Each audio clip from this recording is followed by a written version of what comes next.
ऐन सांगली, मिरज आणि कुपवाड महानगरपालिका निवडणुकीच्या धामधुमीत सांगलीत काँग्रेस पक्षाला एक मोठा हादरा बसला असून सांगली महापालिकेच्या माजी नगरसेविका आणि माजी सभापती सौ उषा पवार व दलित मित्र अशोक पवार यांनी भारतीय जनता पक्षात प्रवेश केला आहे.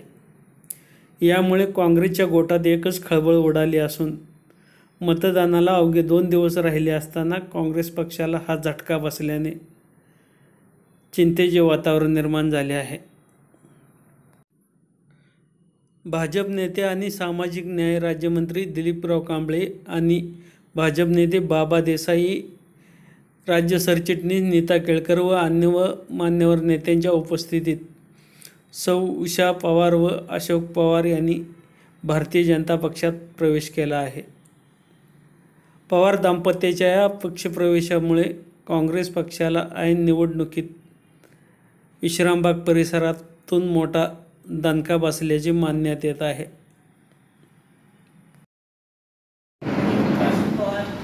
त्याचबरोबर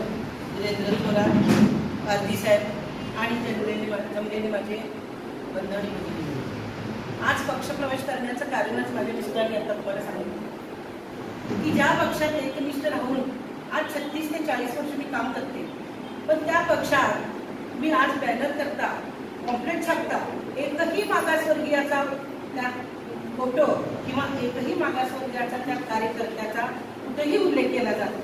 पक्षाच्या चिडीचं कारणच हे आहे आणि म्हणूनच आम्ही लागलीच त्याच पाठोपाठ कांबळे साहेबांशी संपर्क साधण्याचा प्रयत्न केला, पण अवधी कमी होता. नीताताई पण त्यावेळेला भेटल्या नाही, नाहीतर आज मी पक्षाची उमेदवार म्हणून भाजपची उभी असते. आज पक्षात काम करत असताना एकनिष्ठपणा ज्या पद्धतीनं काँग्रेसमध्ये आधी 36 ते 40 वर्ष काम केलं, त्याच पद्धतीनं मी भाजपमध्ये मागासवर्गीयाच्या माध्यमातून मागासवर्गीयांच्या समस्या आणि आपले पदाधिकारी आहेतच सोबत, त्यांना घेऊन मी पक्षाचं काम नक्कीच एकनिष्ठतेने करेन. जय हिंद, जय भारत.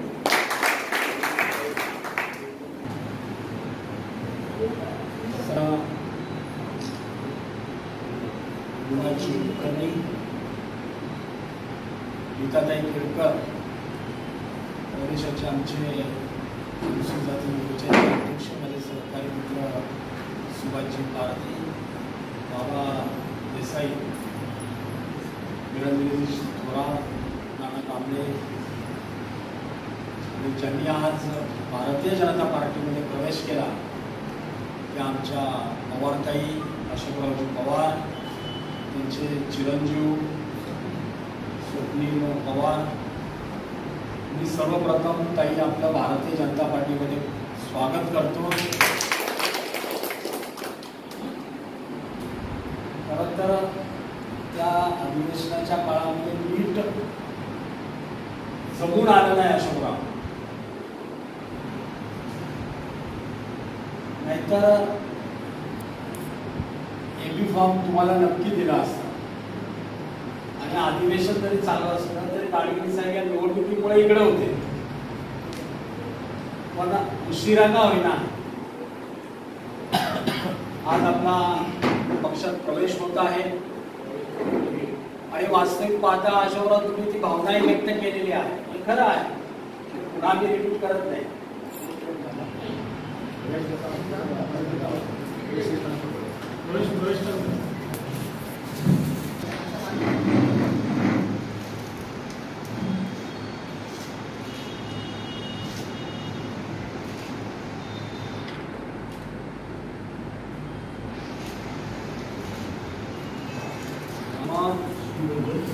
महत्वाचा जो विषय आहे की गेल्या स्वातंत्र्याच्या 70 वर्षामध्ये पूर्वीच्या राज्यकर्त्यांनी जेवढी कामं या देशामध्ये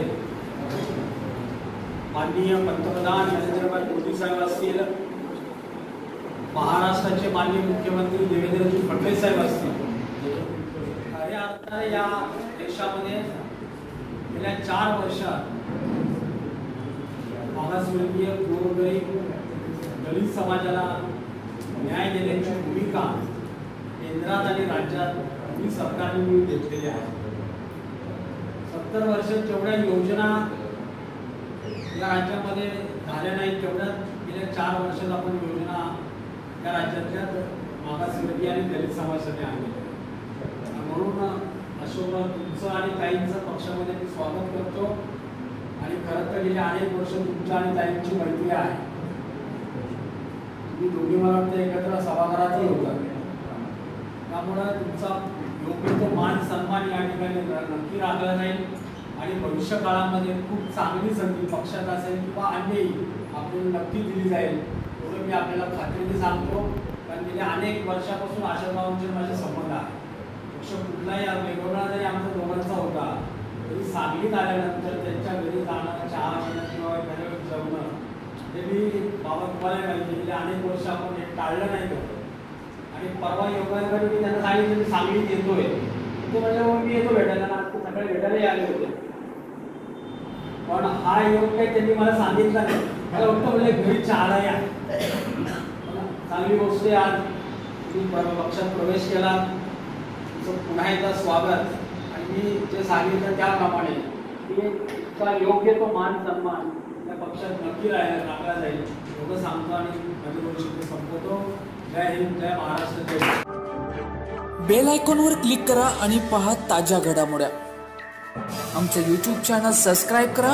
पाहत रहा तीचा जागर, आपलं हक्काचं चॅनल.